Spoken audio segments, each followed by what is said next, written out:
Pagué $11K para el registro de bebé de mi hermano. Luego recibí un mensaje: es más un evento solo para familiares, no lo hagas incómodo. Mi mamá dijo: no seas dramática, solo envía un regalo. Y eso hice. Me retiré silenciosamente del fideicomiso compartido y congelé el arrendamiento del coche que Theo firmé. Al amanecer, 55 llamadas perdidas y un timbre sonando. Parecían conmocionados cuando abrí la puerta y anuncié: gasté $11.000 en regalos. No para presumir, no para impresionar a nadie, y definitivamente no para competir con nadie. Lo hice porque por una vez pensé que tal vez podría hacer algo que realmente hiciera sonreír a todos, algo que no se sintiera como una tarea o una obligación. Yo era el que siempre ayudaba tras bambalinas, cubriendo facturas, manejando la logística de la salud decreciente de nuestros padres, interviniendo cuando algo necesitaba hacerse. Así que cuando mi hermano menor, Noah, anunció que iban a tener un bebé, lo vi como una oportunidad para ser generoso de una manera que fuera alegre, no solo práctica. Compré una cuna de nogal hecha a mano de un pequeño constructor en Vermont que tenía una lista de espera de 6 meses. Volé a Pensilvania solo para recoger una colcha de bebé cosida a mano de una anciana que las había estado haciendo durante 40 años. Conseguí un cochecito de lujo que nunca soñaron con permitirse, junto con un año completo de fórmula orgánica para bebés entregada mensualmente. Incluso pagué por adelantado un paquete de fotos para recién nacidos con un fotógrafo de primera en Manhattan, además de cubiertos grabados con las iniciales del bebé y una estantería personalizada llena de clásicos infantiles en tapa dura. Todo costó poco más de $11.000. No mencioné el precio a nadie. No publiqué al respecto, no les dije lo que venía. Solo quería mostrarles que estaba feliz por ellos. 2 días antes del baby shower, recibí el mensaje de Lisa, su esposa: esto es más una celebración familiar. No le des tanta importancia. Me quedé mirando la pantalla durante al menos 10 minutos, preguntándome si lo estaba leyendo mal. Le envié una captura de pantalla a mi mamá. Ella respondió unos minutos después: no lo dramatices, solo envía el regalo. Eso dolió más que el mensaje. Ni una sola persona preguntó qué había conseguido. Ni una sola persona dijo gracias. Era como si los hubiera avergonzado por preocuparme demasiado. Llamé a mi primo Matt esa noche, ni siquiera sabía por qué, solo necesitaba hablar con alguien que no estuviera ciego a cómo funcionaba esta familia. Matt se rió al principio, pensando que estaba bromeando, pero luego se quedó callado. Dijo: sabes, solo esperan cosas de ti. Siempre has sido el recurso. Noah es el niño de oro. No lo dicen en voz alta, pero vamos, todos lo sabemos. Él no mueve un dedo por tus padres, pero es el héroe. Tú pagas su hipoteca y arreglas la caldera, y tú eres solo el fondo. No dormí esa noche. A las 4 de la madrugada, había decidido. Ingresé a la cuenta del fideicomiso y retiré mi parte. Yo fui el que lo estableció de todos modos. Mi nombre estaba en cada documento. También entré al portal de arrendamientos y congelé el arrendamiento del coche que Noah estaba conduciendo, el que yo había firmado porque su crédito estaba por los suelos después de otro fracaso empresarial. Las llamadas comenzaron a las 6 de la mañana. Mi teléfono vibraba como si estuviera poseído, 55 llamadas perdidas. Mi mamá llamó 23 veces, mi hermano 16. El resto eran una mezcla de familiares lejanos, todos tratando de adelantarse al drama. Luego llamaron a la puerta. Eran apenas las 8. Abrí, todavía en pantalones de chándal, con un café en la mano. Mi mamá, papá, Noah y Lisa estaban parados en mi porche como si los hubiera convocado con un hechizo. No dijeron nada por un momento. Parecían genuinamente confundidos, incluso ofendidos. No los invité a entrar. Simplemente dije llanamente: esto ya no funciona. No seré conveniente para ustedes a partir de ahora. Sin gritos, sin drama, solo eso. Lisa parpadeó como si acabara de meterse en el tráfico. Noah abrió la boca, pero no salió nada. Mi papá parecía querer desaparecer. Y mi mamá, ella se fue directamente a la ira, esa que se acumula a puerta cerrada y finalmente estalla cuando el control se le escapa de las manos. Pero no me inmuté. Pensaron que podían aparecer, soltar viajes de culpa, y yo me derrumbaría como siempre. Esta vez no. La sala de estar permaneció en silencio durante casi un minuto entero. Luego mi mamá estalló. Pasó a mi lado y entró en la casa, ni siquiera fingiendo esperar una invitación. El resto la siguió. Mi papá comenzó a dar vueltas, murmurando sobre malentendidos y valores familiares. Lisa se quedó con los brazos cruzados, como si ella fuera la que había sido agraviada. ¿Noah fue directo a la carta de la culpa? ¿Congelaste el coche? ¿Hablas en serio? Lo necesito para ir a trabajar. Le recordé que no estaba trabajando. Había renunciado a su trabajo el mes pasado para consultar a distancia para una startup que aún no le había pagado un centavo. Tenía tiempo para jugar a la casita y organizar baby showers, pero no para ayudar a nuestros padres con las compras o ver cómo estaba papá después de su cirugía. Ese era mi papel, siempre lo había sido. Estás siendo mezquino, intervino Lisa, como si fuera la voz de la razón. Solo porque te pedimos que no te excedieras. Fue entonces cuando me di cuenta de algo, realmente creían que estaba exagerando. Como si nada de esto se hubiera estado gestando durante años. Como si no hubiera sacado a Noah de apuros 3 veces diferentes cuando agotó tarjetas de crédito a mi nombre. Como si no hubiera pagado los implantes dentales de mamá el año pasado sin decirle a nadie, solo para que no tuviera que sentirse avergonzada. Pensaron que yo era el sistema de respaldo, silencioso, confiable, y nunca se le permitía colapsar. Miré a Noah. Quiero que pagues el arrendamiento o que lo devuelvas. Tienes 2 semanas. Se burló, como si estuviera mintiendo. Así no es como la familia maneja las cosas. Sí, dije. Estoy empezando a darme cuenta de eso. Se fueron en un torbellino de acusaciones y puertas cerradas.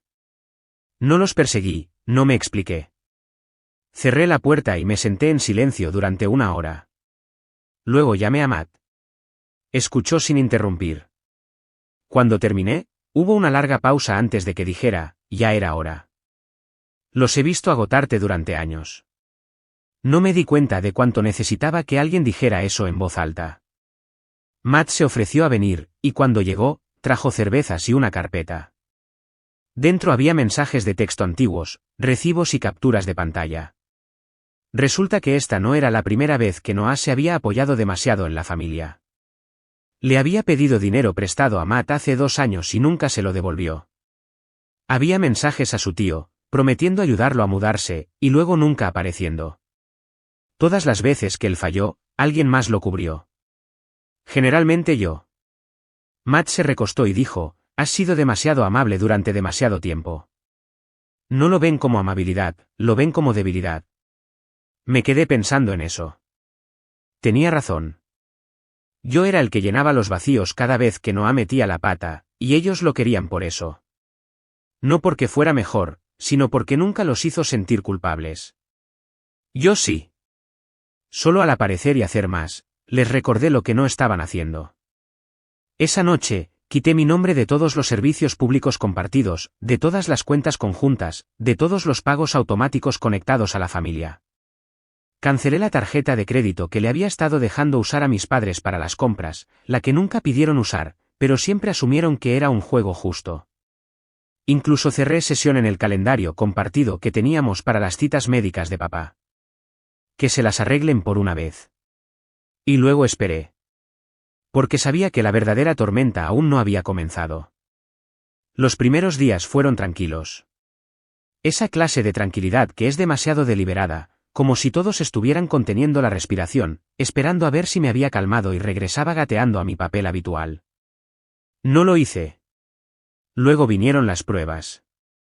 Mi mamá dejó un mensaje de voz que sonaba casual, hola, cariño, tu padre y yo estábamos mirando la factura del wifi y no estamos seguros de si todavía estamos bajo tu plan. Llámanos cuando tengas un momento. No llamé. Mi papá me envió un mensaje de texto con una foto de un recibo de supermercado, sin palabras, solo un círculo rojo alrededor del total. Esa era su forma de decir, recuerda lo que se supone que debes hacer. No respondí. Noah esperó exactamente 5 días antes de llamarme.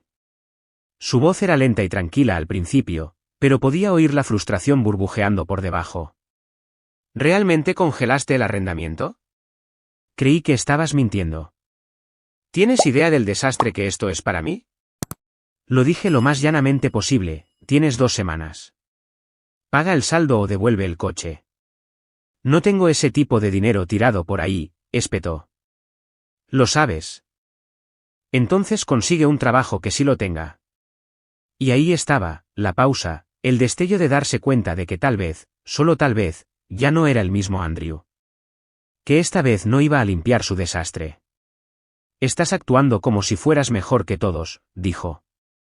Se supone que nos apoyamos mutuamente. Sí, dije. Pero siempre ha sido de un solo sentido. Eso terminó la llamada. Al día siguiente, Lisa publicó una foto de su bebé en Facebook con una leyenda tan puntiaguda que bien podría haber tenido mi nombre etiquetado: no necesitamos lujo ni regalos caros, solo amor, familia y personas que aparezcan por las razones correctas. Los comentarios llovieron. Tías y tíos que no había visto en años intervinieron: ¡qué cierto! El dinero no hace una familia real. Las bendiciones no vienen con etiquetas de precio. Era como ver un circo muy educado y pasivo-agresivo. Querían hacer creer que yo era el hermano mayor rico y amargado que lanzaba dinero para comprar atención. No el que pagó la hipoteca el año que papá perdió su trabajo. No el que pagó la cirugía de espalda de mamá de su bolsillo para que no tuvieran que tocar sus ahorros. No el que se quedó despierto toda la noche planeando cómo mantener seguro el fideicomiso cuando pensamos que la demencia de inicio temprano de papá se iba a disparar. Matt vino esa noche. Le mostré la publicación. Simplemente negó con la cabeza. Están tratando de provocarte, dijo. ¿Por qué no sigues el juego? Eso es peor que gritar. Eso es peligroso para ellos. Trajo una carpeta consigo. Dentro había capturas de pantalla y mensajes de texto, cosas viejas. Mensajes de Noah de hace 2 años rogándole a Matt $500 para salir del paso después de un viaje a Las Vegas. Promesas nunca cumplidas. Disculpas que se convirtieron en insultos cuando Matt se resistió. Yo tenía mi propia versión de esa carpeta en mi cabeza, pero verlo impreso, real, me impactó de manera diferente.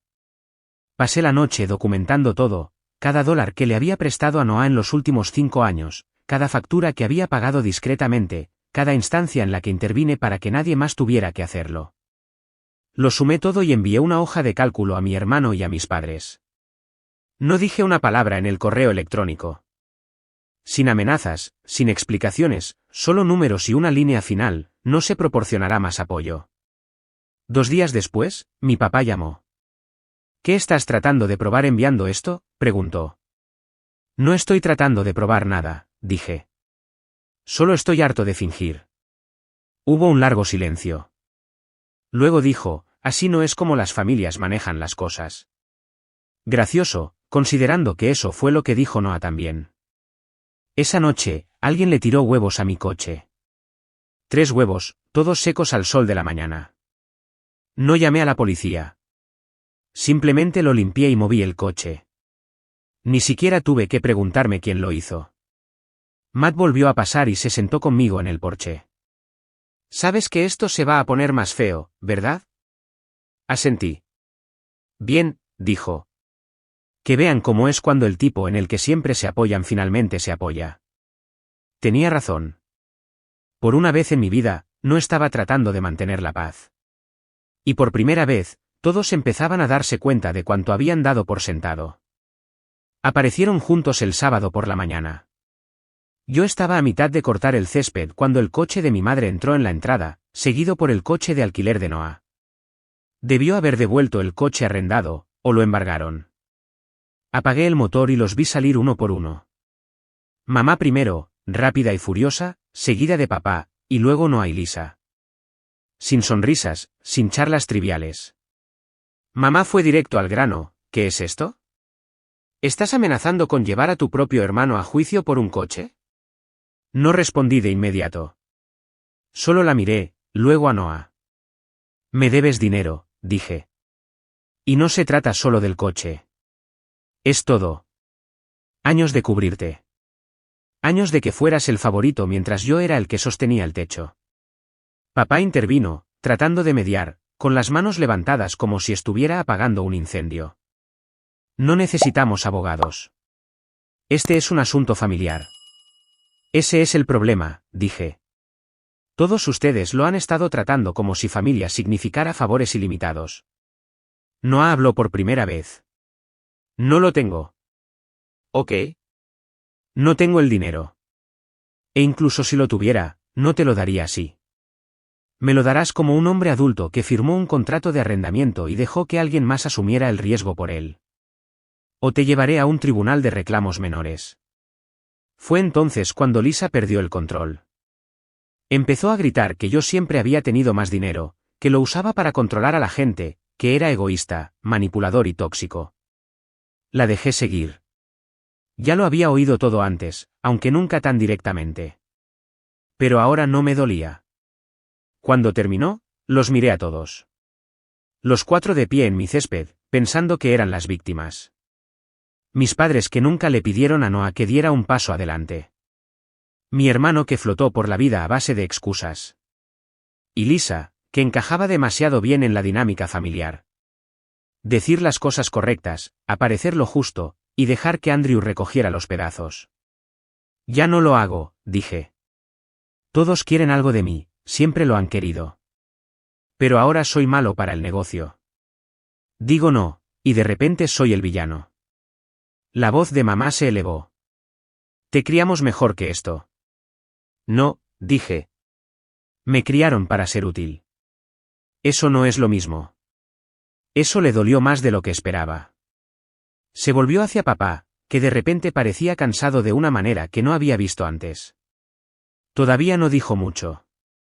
Quizás sabía que yo tenía razón. Quizás simplemente no quería admitir cuánto tiempo lo había dejado pasar. Noah murmuró algo entre dientes y regresó al coche. Lisa lo siguió. Mis padres se quedaron un momento más. Mamá intentó un último intento. Te arrepentirás de esto. Me he arrepentido de quedarme callado, dije. Ya no. Se fueron. Matt llamó más tarde esa tarde. Le conté todo. Bien, dijo. Ahora que se queden sentados en eso. Sin dar marcha atrás. No lo haré. Le dije, y lo dije en serio. Esa noche, consulté la página web del tribunal. Presentar un reclamo menor no era complicado. Llené los formularios, los guardé. No estaba mintiendo. Si querían una guerra, la iban a tener. Pero esta vez, no estaba luchando por ellos. Estaba luchando por mí mismo. Los documentos del tribunal permanecieron en mi escritorio durante 3 días. Ya los había llenado, el nombre completo de Noah, la cantidad que debía, los términos del arrendamiento, las fechas. Todo estaba documentado. Tenía copias del acuerdo original, capturas de pantalla de mensajes de texto donde prometió encargarse de ello, incluso un recibo digital de la empresa de arrendamiento que mostraba que yo era la única persona que evitó que ese coche fuera embargado durante más de un año. Pero esperé. No porque no estuviera seguro, sino porque quería ver si incluso ahora, después de todo, intentaban arreglarlo. No lo hicieron. En cambio, recibí un mensaje de texto de mi madre: estás llevando esto demasiado lejos. No ha estado bajo mucha presión. Tal vez solo háblalo con él. La familia no necesita papeleo. Ningún reconocimiento de lo que yo había hecho por ellos, ninguna responsabilidad. Solo un recordatorio de que mi papel siempre había sido absorber los desastres y sonreír. Esa noche, Matt y yo nos sentamos en mi porche. Le mostré los papeles. Al principio no dijo nada. Luego me hizo una pregunta que no esperaba. ¿Por qué no los has presentado? Le dije que quería darles una oportunidad. Negó con la cabeza. Todavía esperas que actúen como las personas que pretendes que son. Presenté la reclamación a la mañana siguiente. $7,400 por el saldo del arrendamiento del coche. Pagué la tarifa de presentación de $55. 15 minutos después, tuve una fecha de juicio y un correo electrónico de confirmación. Noah sería notificado oficialmente para el viernes. Esa misma tarde, recibí un mensaje de voz de mi papá: Andrew, mira, no sé todo lo que está pasando, pero así no es como debemos manejar las cosas. ¿Tú y tu hermano en la corte? ¿Cuál es el punto? Esto no somos nosotros. Sonaba cansado. No enojado, no decepcionado, solo abrumado. Como si no supiera dónde poner su lealtad, pero aún así no podía obligarse a decir que Noah estaba equivocado. Fue entonces cuando me di cuenta. Incluso ahora, incluso con hechos y números frente a él, seguía esperando que yo cediera. Quería que yo fuera el que absorbiera todo de nuevo. Pero ya no era esa persona. Llegó el viernes. El correo electrónico del tribunal confirmó que los documentos habían sido entregados. Esa noche, recibí un mensaje de texto de Noah: ganaste. Pagaré. Solo retira la reclamación. Sin disculpa, sin explicación, solo una rendición. No respondí de inmediato. Esperé hasta la mañana siguiente. Quiero la mitad la próxima semana, el resto en 30 días. Lo necesitaré por escrito. Ahora era negocio. Nada más.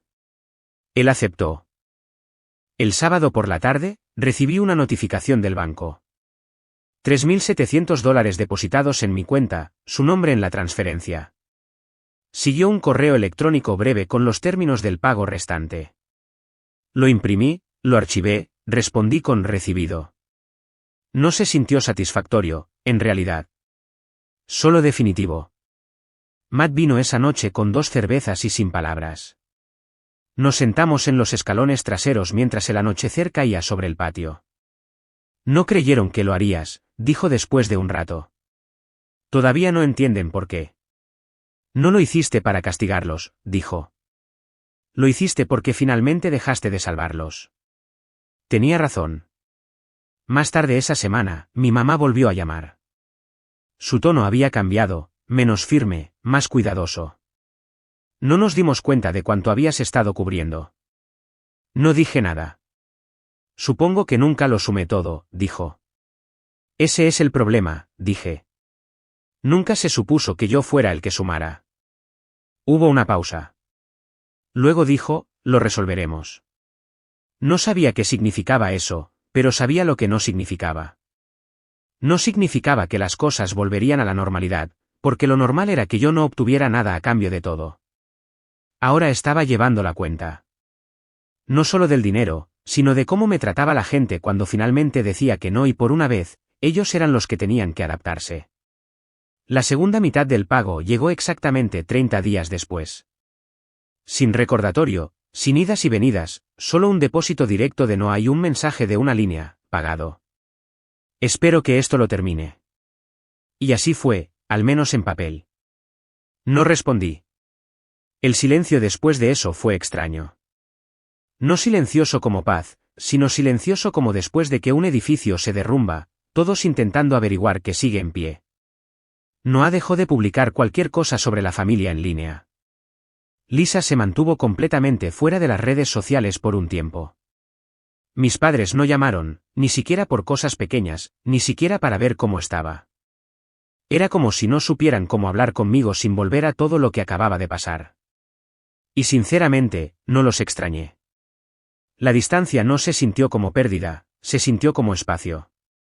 Como oxígeno. Matt y yo hablamos más que nunca. Él era el único que nunca necesitaba nada de mí. Y quizás por eso finalmente confié en él cuando dijo: no rompiste a la familia. Simplemente dejaste de ser el pegamento. Tenía razón. Durante años, pensé que el amor significaba intervenir, pagar, arreglar, suavizar todo. Pero ahora lo veo de manera diferente. El amor no es conveniencia. No se trata de cuánto estás dispuesto a cargar. Se trata de cómo te trata la gente cuando dejas de cargarlo por ellos. 6 semanas después de que el pago se liquidó, mi papá dejó un mensaje de voz preguntando si vendría a cenar en familia. Sin razón, sin vacaciones, solo una vaga rama de olivo. No fui. Unos días después, recibí un correo electrónico de mi mamá. Era largo, lleno de reflexiones y suaves reescrituras del pasado. Nunca dijo lo siento, pero se acercó a su manera. Cerca del final, escribió: siempre fuiste el fuerte. Solo desearía no haber esperado que lo fueras. Tampoco respondí a eso, no por crueldad, sino porque no iba a volver a esa versión de mí mismo. Un mes después de eso, Noah apareció en mi puerta. Se veía diferente, un poco más delgado, con los ojos más pesados. Dijo que no estaba aquí para hablar del pasado, solo para decirme que se mudaba. Lisa consiguió una oferta de trabajo en otro estado. Se iban en una semana. No pregunté a dónde. Dijo, sé que lo arruiné todo contigo, y no espero nada ahora. Pero solo quería decir, lo entiendo. Entiendo por qué paraste. Asentí.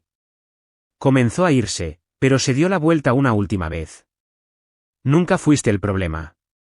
Esa noche, me quedé en mi cocina y miré alrededor de una vida que finalmente me pertenecía. No más arrendamientos compartidos, no más cargos automáticos por facturas de otras personas, no más culpa disfrazada de familia. Solo espacio. Solo claridad. Matt vino el fin de semana siguiente. Hicimos bistecs a la parrilla, bebimos cerveza, vimos cómo cambiaba el cielo de color. En un momento, dijo, ¿y ahora qué? Le dije la verdad, dejé de ser el chico bueno. Sonrió. Bien. Ese tipo solo tuvo dolores de cabeza. No voy a ser el chico malo, allá, dije. Simplemente no estaré disponible. Fue el último favor que les haría. Finalmente, estaba viviendo mi vida, y ellos estaban aprendiendo a vivir sin mí. La actualización, había pasado una semana completa de silencio. Sin llamadas sorpresa, sin mensajes de texto pasivo-agresivos, sin actualizaciones indirectas sobre el crecimiento de mi sobrino. Nada. Por una vez, la paz no se sintió como una sala de espera antes del próximo problema, se sintió real. Hasta el martes. Entré en la entrada después del trabajo e inmediatamente noté el coche desconocido estacionado en la acera, un sedán plateado oxidado con matrículas de fuera del estado. Todavía estaba encendido. Al principio, pensé que tal vez era un error de entrega o alguien perdido, pero luego el conductor salió y me quedé helado. Tío Esteve. No lo había visto en más de 6 años, tal vez más. Era el hermano mayor de mi mamá, una figura sombría en la familia. Solía aparecer por las fiestas, generalmente sin afeitar, siempre callado. La gente ponía los ojos en blanco cuando se mencionaba su nombre. Esteve está haciendo lo suyo, cariño. No te molestes en llamarlo, no contestará. Ahora estaba parado frente a mi casa. Salí del coche. Sonrió, se metió las manos en los bolsillos de la chaqueta. No pensé que todavía sabría llegar hasta aquí. No dije mucho. No estaba enojado, solo confundido. No pidió pasar, ni siquiera se acercó al porche. Simplemente se paró cerca del buzón y dijo, escuché lo que pasó. Pensé que deberías saber, no es nuevo. ¿Que no es nuevo? Parecía cansado, no de una manera enferma, solo como alguien que ha llevado algo demasiado tiempo. Todo. La toma. La expectativa. La pretensión de ser familia hasta que finalmente dices que no. Me contó una historia que nunca había oído. Cuando mamá estaba en la universidad, Esteve había pagado su matrícula a espaldas de mis abuelos cuando sus ahorros se agotaron. Theo firmó su primer coche. Le dio dinero a mis abuelos cuando mi abuelo perdió su trabajo. Incluso se ofreció a regresar a casa para ayudar cuando la abuela se enfermó, pero le dijeron que no era necesario. Luego, como si activaran un interruptor, dejaron de hablarle. Cuando mencionó que necesitaba que le pagaran, no se enojaron, dijo, se volvieron fríos. Silenciosos. Justo como te están haciendo a ti ahora. Le pregunté por qué me contaba esto ahora, después de todo este tiempo. Sacó algo del bolsillo de su chaqueta. Papel doblado, suave por el tiempo. Estaba limpiando las cosas de papá el año pasado. Encontré esto escondido en una vieja carpeta de impuestos. Era una carta, escrita a mano, fechada en 1996. Era de mi abuelo, dirigida a Esteve. Había escrito sobre lo culpable que se sentía por lo que había sucedido, como sabía que Esteve había hecho demasiado, y como lamentaba haber dejado que todos se aprovecharan de él mientras actuaban como si él fuera el egoísta. Era un arrepentimiento claro, directo, escrito en tinta. Pero nunca se había enviado. Supongo que pensaron que no necesitas disculpas cuando desapareces. Desdoblé la carta y la leí 2 veces, justo allí. Cada línea reflejaba algo que yo mismo había vivido. Pensé que tal vez saltaba generaciones, dijo Esteve. Pero no es así. Es solo como están hechos. Haces demasiado, te usan. Dices que no, te borran. Le pregunté qué quería. Me miró y dijo algo que nunca olvidaré. Quería que alguien en la familia supiera que no estaba loco. Luego asintió una vez, se dio la vuelta y se fue. Sin despedida dramática, sin promesas de mantener el contacto. Solo la verdad, caída como un ladrillo en el escalón de mi puerta. Esa noche, me senté con esa carta durante mucho tiempo. No hizo que nada mejorara. No deshizo nada. Pero lo reestructuró todo. Esto no se trataba solo de Noah o Lisa o incluso de mamá y papá. Era el patrón. Y tal vez, finalmente, yo fui el que lo rompió.